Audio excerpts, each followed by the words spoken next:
Sa pananaw ko lang ito, personal na pananaw ko wala po akong pinapanigan na hindi po ako sa BBM side or sa Duterte side. Ito yung mga analysis lang, mga personal kong opinion and perspective. Kapag itutuloy talaga yung impeachment case ni VP Sara, for me, it's like opening a Pandora's box. Constructive, objective, balanced, and fearless opinion. Mag-Istoryata Infovlogs with Papa RD. Magandang araw mga kaistorya. Welcome sa ating YouTube channel and FB page, Mag-Istoryata Infovlogs. And this time, meron na naman tayong pag-uusapang issue. Mainit na issue dito sa ating Mag-Istoryata. And in every issue that we discuss, mga kaistorya, I am doing my best to be constructive, objective, and balanced. Ito po ang inyong kaistorya, Papa RD. And kung meron kayong komento sa mga pag-uusapan natin ngayon, don't hesitate to write your comments below. And isang subscribe naman dyan, isang click, isang push ng ating subscribe button and isang click sa follow button so that you will be updated sa mga issues na ating pag-uusapan dito po sa Mag-Istoryata Infovlogs. Let's talk about the issue on VP Sara's impeachment issue. You know what, mga kaistorya, ito yan. Sa pananaw ko lang, ito, personal na pananaw ko wala po akong pinapanigan na hindi po ako sa BBM side or sa Duterte side. Ito yung mga analysis lang, mga personal kong opinion and perspective. Kapag itutuloy talaga yung impeachment case ni VP Sara, for me, it's like opening a Pandora's box. Di ba? Alam nyo ba yung Pandora's box? Na nandun yung lahat ng mga pestilences, lahat ng mga kasamaan, lahat ng mga pangit andun sa box, Pandora's box na naka-close yun, di ba? And then inopen, lumabas lahat ng mga pestilences at lahat ng mga bad things. Yung Pandora, yun ang parang metaphor yan. So kapag itinuloy talaga yung impeachment case ni VP Sara, nakikita ko parang it's like opening a Pandora's box. Kaya nga, kung yung mga nag-file ng impeachment case or yung mag-a-approve ng impeachment case dyan sa House of Representatives, dapat pag-isipan nilang mabuti kasi dalawa lang yan either beneficial or destructive. Dalawa lang. Kung hindi siya destructive, beneficial. Kung hindi siya beneficial, destructive. Alam nyo mga kaistorya, pinag-aaralan ko yung dalawang EDSA People Power Revolution. Yun yung EDSA, sa aking personal na understanding, every successful EDSA revolution, kailangan lang ng isang triggering factor. Isang triggering factor na mag-i-ignite sa mga tao para mag-rally. And yung mag-i-ignite ng maraming mga tao that will result sa pag-overthrow ng isang political figure like a president, just like EDSA 1 and EDSA 2. Di ba? Ano ba yung triggering factor ng EDSA 1? Ano yung triggering factor na talagang nag-ignite sa mga tao na lumabas sa daan, mag-rally, at gusto nang paalisin ang presidente that time, who was President Ferdinand Marcos Sr. Ang naging triggering factor doon ay yung pagbaril at pagpatay kay Ninoy Aquino. Matagal na bangayan na yun ng mga Aquino at Marcos, 'di ba? Binibira ni Ninoy ang Marcos.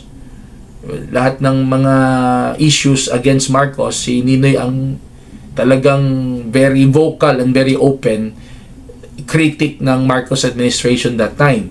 At meron talagang mga follower din si Ninoy, meron ding naniniwala sa kanyang mga sinasabi. Pero wala man 'yon. Hanggang hanggang rally, hanggang batikos, pero hindi talaga umabot sa punto hindi talaga umabot sa punto na ma-overthrow yung president. Pero isang triggering factor lang yun nung binaril si Ninoy at namatay. Doon nagwala ang tao Doon naging uncontrollable ang tao, dumami ang tao, na-trigger yung tao, hanggang sa ang resulta, bumaba ang presidente. Umalis ang presidente sa Malacanang. Yun yung triggering factor na sinasabi ko. EDSA 1 yun, triggering factor yun, yung pagbaril at pagpatay kay Ninoy Aquino. Yun yung triggering factor Then, fast forward tayo mga kaistorya. Dito naman tayo sa EDSA 2, during the time of former President Joseph Estrada. Diba si former President Estrada ay inakusahan ng graft and corruption, parang gano'n yun malversation of funds, betrayal of public trust, diba? Talagang natuloy yung impeachment di ba? Naiakyat yun sa Senado yung impeachment. I remember si Justice Hilario Davide ang judge ang parang ano ba yung tawag nun? Facilitator. Tapos ang tao nagrarally na, may anti-ERAP, may pro-ERAP, ganon. Pero alam niyo yung triggering factor doon na talagang na-ignite yung mga tao, lumabas yung mga tao, nagalit yung mga tao, resulting to the overthrow of ERAP. Yung envelope yung envelope na gustong pabuksan ng mga opposition senators, yung envelope kasi yung envelope noon sa maalala ko lang kasi I was so young that time yung envelope na yun doon daw naglalaman yung mga ebidensya against former President ERAP. Pero dahil sa magaling yung mga abogado ni ERAP that time, sila ni Fortun, di ba? Sino ba yun? Attorney Fortun, Attorney Mendoza, yun. Talagang hindi nila napabuksan yung envelope na yon na naging mitsa ng EDSA 2. Kasi parang nag-iisip yung mga tao, kung talagang walang ginagawang masama si ERAP, bakit hindi niya pabubuksan yung envelope para malaman ng taong bayan kung anong laman ng envelope? Hindi nabuksan. Kasi natalo sa voting mo yun, something, hindi nabuksan. So doon yung mga opposition senators iyakan na, di ba? Tapos iyakan, tapos embrace. Yun ang nag-trigger sa mga tao sa EDSA 2. Na-trigger yung tao Kasi parang nag-corroborate yung nangyari na hindi nila pinabuksan yung envelope. Nag-corroborate sa accusation nila na may ginawang malversation of funds, graft and corruption, betrayal of public trust si Presidente ERAP. Yun ang triggering factor nung hindi pumayag na buksan yung envelope. Nag-riot yung tao, na-ignite yung tao, nagpunta ng EDSA, nag-rally, resulting na napaalis si ERAP sa Malacanang. I am afraid na baka kung kung itutuloy talaga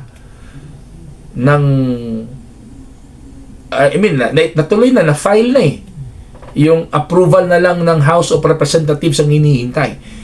Kung talagang itutuloy nila at aaprubahan nila ang impeachment against Vice President Sara Duterte, ang kinatatakutan ko dyan, mga kaistorya, baka ito ang magiging triggering factor for another EDSA revolution. Sana makiramdam. I'm not saying na pro Sara ako. This is just a discussion. Sana yung mga ayaw sa mga Duterte, yung mga kontra nila sa politika na gusto talaga nilang tanggalin si Vice President Sara Duterte dyan sa pwesto niya, makiramdam muna kayo. Mag-isip. Kasi baka, imbis na ang gusto nyo na si VP Sara ang tatanggalin, baka it's the other way around. Based on the history, di ba? May mga sinasabi yung mga wise people na we should learn from our history. Na based on the two successful EDSA revolution that overthrew two presidents, Marcos Sr. and Erap, triggering factor lang yun, di ba? Baka kung talagang itutuloy ninyo na i-impeach si Sara, baka magiging triggering factor yon na magalit yung tao. Magalit ang tao, mag-riot yung tao, ma-ignite ang another EDSA revolution. And I'm afraid na baka maulit yung two EDSA revolution na baka bumumirang nga. Imbes na si Sara ang paaalisin, kayo ang maaalis. Kasi you cannot discount the fact, ito yun you cannot discount the fact that VP Sara was voted by 30 million Filipino people. 30 million yun Tapos, hindi pwedeng binoto ka ng 30 million people tapos paaalisin ka lang ng less than 100 people. Lalo na we are a democratic government. Kaya yun ang aking pananaw na baka kasi di ba nanawagan yung mga pro Duterte ng rally sa EDSA, hindi naman masyadong talagang real talk tayo, hindi naman talaga masyadong nag-boom yun di ba? Hindi naman parang ganun din nangyari sa Marcos Sr. time, marami ng rally na nangyayari, wala namang nangyari sa rally nila. Sa Erap time, wala din nangyari sa rally nila, Erap resign. Pero ang hinintay pala doon, triggering factor lang na mag-ignite talagang na magwala yung mga tao. So pag-isipan nyo po ng mabuti na baka kung itutuloy nyo talaga, ipipilit nyo talaga yung impeachment na yan, baka magbumirang sa inyo. Because it is a fact, an undeniable fact, that Sara Duterte is voted by 32 million Filipino people. And we cannot discount that figure. Paano kung lalabas yun kahit 50% lang ang lalabas sa 32 million? Kasi mangyari yan, ganito yan Bakit naging successful yung dalawang EDSA revolution? Lumabas yung tao, sumabay yung mga kontra sa politika Di ba?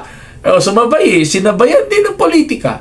Tapos kapag sinabayan na yan ng politika, meron na yung mga backdoor talks di ba? Ganun yan May mga backdoor talks na yan Kakausapin yung AFP chief, kakausapin sa BNP chief, kakausapin yung si ganito. Kaya yun ang dapat na pag-isipan ninyo sa mga nais na talagang ituloy yung impeachment. Baka iba yung magiging resulta, hindi yung resulta na iniisip ninyo. Baka Duterte ba? Hindi. I'm just expressing my opinion based on the two successful EDSA revolution that overthrew two president in the Philippines. Triggering factor. So, kaya sinasabi ko po, baka impeaching VP Sara Duterte is like opening a Pandora's box. Ano mga istorya, gusto nyo bang mag-comment sa ating issue ngayon? Don't hesitate to please write your comments below mga istorya. And for more topics like this, please don't forget to subscribe on my YouTube channel and follow my FB page and TikTok account, Mag-Istorya Ta Info Vlogs. Thank you so much!